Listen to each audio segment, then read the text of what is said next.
ಗೀತೆಯ ಶ್ಲೋಕಗಳ ಸಾರವನ್ನು ಬದುಕಿನ ನಿರ್ಧಾರಗಳಿಗೆ ಹೇಗೆ ಬಳಸಬಹುದು ಎಂಬುದರ ಮೇಲೆ ಬೆಳಕು ಚೆಲ್ಲುತ್ತದೆ ಈ ವಿಡಿಯೋ. ಜೀವನದಲ್ಲಿ ನಾವೆಲ್ಲರೂ ಯಾವುದೋ ಒಂದು ಹಂತದಲ್ಲಿ ಅರ್ಜುನನಂತೆಯೇ ಗೊಂದಲಕ್ಕೆ ಒಳಗಾಗುತ್ತೇವೆ. ನಾನು ಮಾಡುತ್ತಿರುವುದು ಸರಿಯೇ? ನನ್ನವರೇ ನನಗೆ ನೋವು ನೀಡುತ್ತಿದ್ದಾರಲ್ಲ? ಸಂಬಂಧ ಮುಖ್ಯವೋ ಅಥವಾ ನನ್ನ ಆತ್ಮಗೌರವ ಮುಖ್ಯವೋ? ಭಗವದ್ಗೀತೆ ಕೇವಲ ಧಾರ್ಮಿಕ ಗ್ರಂಥವಲ್ಲ, ಅದು ಗೊಂದಲದಲ್ಲಿರುವ ಮನಸ್ಸಿಗೆ ದಾರಿ ತೋರಿಸುವ ಕೈಪಿಡಿ. ಇನ್ನು ನಾವು ನಮ್ಮ ಜೀವನದ ಕಠಿಣ ನಿರ್ಧಾರಗಳನ್ನು ಗೀತೆಯ ಬೆಳಕಿನಲ್ಲಿ ಹೇಗೆ ನೋಡಬಹುದು ಎಂದು ತಿಳಿಯೋಣ. ನಮಸ್ಕಾರ, ಮಿಷನ್ ಬಂಗಾರ ಸ್ಟೋರೀಸ್ ಸ್ವಾಗತ.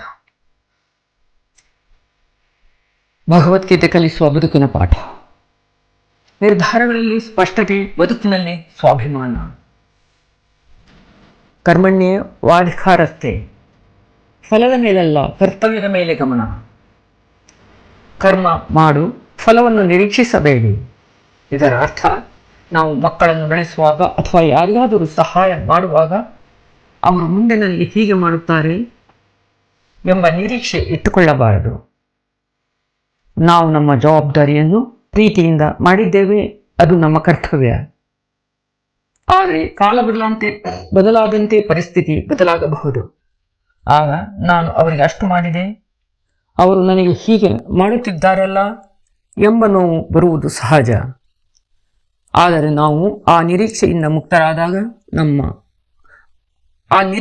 ಮುಕ್ತರಾದಾಗ ಮಾತ್ರ ನಮ್ಮ ಮನಸ್ಸಿಗೆ ಶಾಂತಿ ಸಿಗುತ್ತದೆ.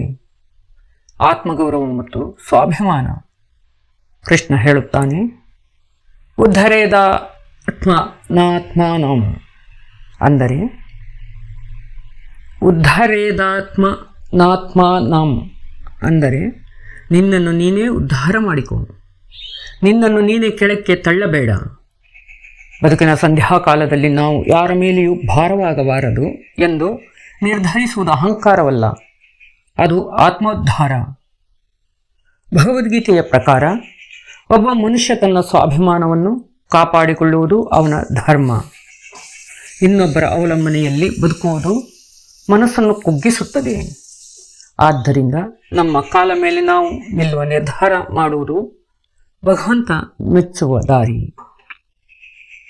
ನಿರ್ಲಿಪ್ತತೆ, ಡಿಟ್ಯಾಚ್ಮೆಂಟ್. ಸಂಬಂಧಗಳಲ್ಲಿ ಸ್ಪಷ್ಟತೆ. ಸಂಬಂಧಗಳು ಹೇಗಿರಬೇಕು?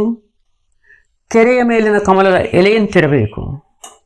ನೀರಿನಲ್ಲಿದ್ದರೂ ನೀರು ಎಲೆಗೆ ಅಂಟುವುದಿಲ್ಲ. ನಮ್ಮ ಸಂಬಂಧಗಳು ಅಷ್ಟೇ.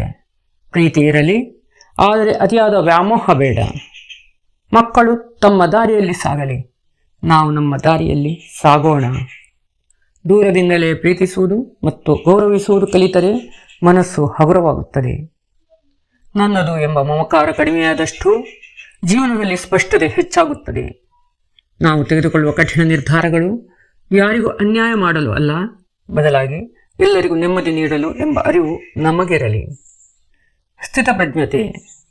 ಸುಖ ದುಃಖಗಳನ್ನು ಸಮಾನವಾಗಿ ಸ್ವೀಕರಿಸುವವನೇ ಸ್ಥಿತಪ್ರಜ್ಞ. ಜೀವನದಲ್ಲಿ ನೋವಿನಿಂದಲೇ ಕೆಲವು ನಿರ್ಧಾರಗಳು ಬರಬಹುದು, ಆದರೆ ಆ ನಿರ್ಧಾರಗಳು ದ್ವೇಷದಿಂದ ಕೂಡಿರಬಾರದು.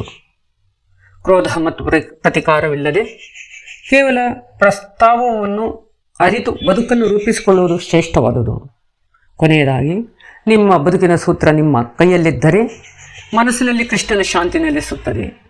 ನಮ್ಮ ಬದುಕು ನಮಗೆ ಪಾಠ, ಗೀತೆಯ ಸಾರ ನಮಗೆ ದಾರಿ.